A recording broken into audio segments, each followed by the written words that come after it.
So yun na nga guys, kukonek po natin yan sa ating JBL application guys. So pupunta lang po tayo sa Play Store. So i-download po natin yung JBL Party Box guys. Kung nakikita nyo po, na po. Ito po yung legit na application ng JBL guys. Kung hindi po legit yung ating speaker, so hindi po yan magkokonek sa ating JBL Party Box. So tara, let's go. So subukan na po natin yan. So ready, done na po.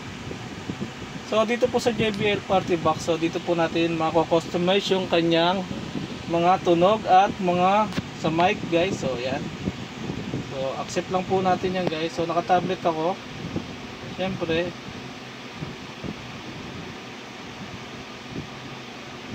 Yan. So click, buksan lang po natin yung ating speaker. Once na buksan na yan guys, so click lang natin itong Bluetooth. Yan. So magse-search na po yan guys.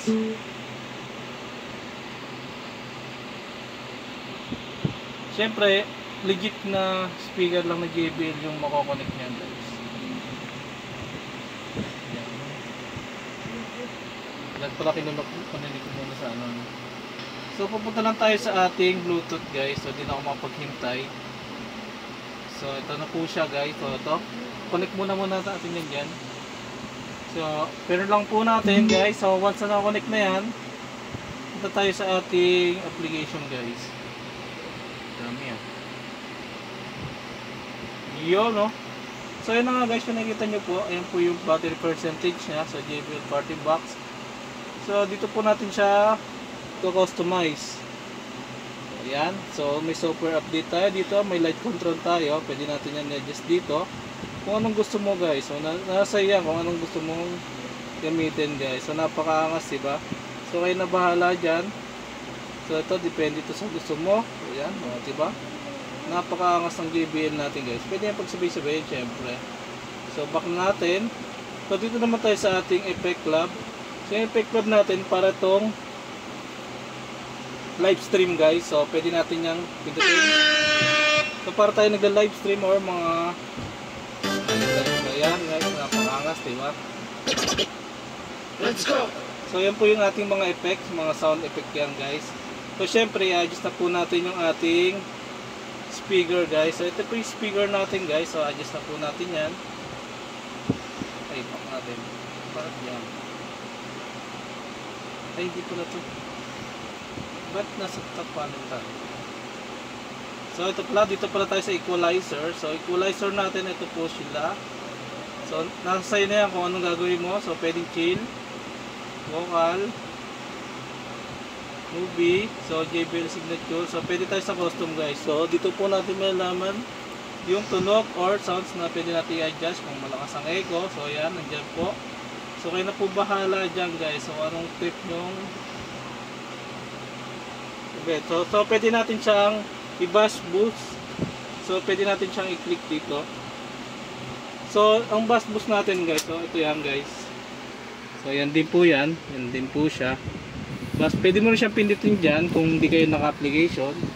So pwedeng deep, pwedeng punchy.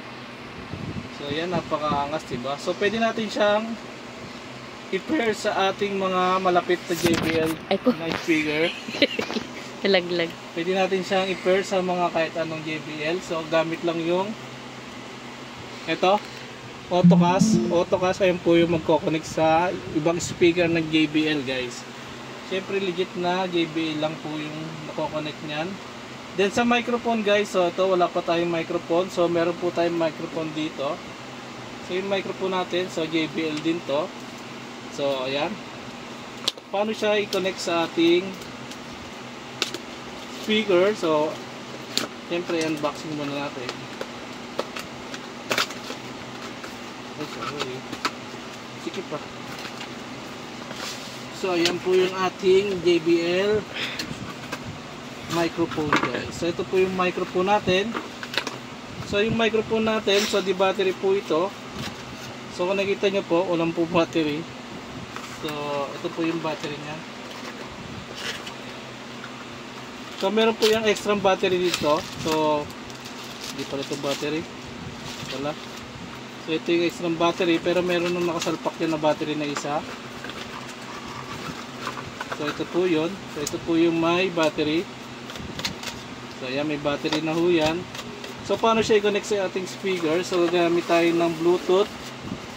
Parang Bluetooth connection to guys. So, ito po yung ating isasaksak. So dito lang po yan sa may likod. So sa may likod, so ayan po. So ayan po siya. So open mo lang yan. So dito po natin makikita yung pwede siya sa gitara, microphone, pangalawa. So meron tayong microphone na 1. So dito po natin ma-adjust yung timpla ng microphone kung gaano kalakas o gaano kahina. So ganoon din po siya. So i-insert lang po natin yan. Once in-insert po natin yan, so click lang po natin itong power ng ating Bluetooth. So ayan. So pindutin lang po natin to. So ayan o. So napaka-akasaho niyan guys. So dyan na po natin matitimpla yung ating microphone kung anong kalakas yung echo niya. Hello, hello, mic test.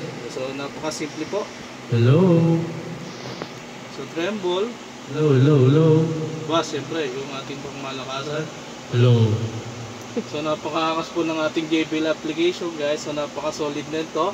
Siyempre mga legit na JBL lang po yung makakagamit ng application natin. Yun. So ayun na. Yan ka na marami. Hindi ako. Hindi kita video kanina. Ngayon lang. Oo.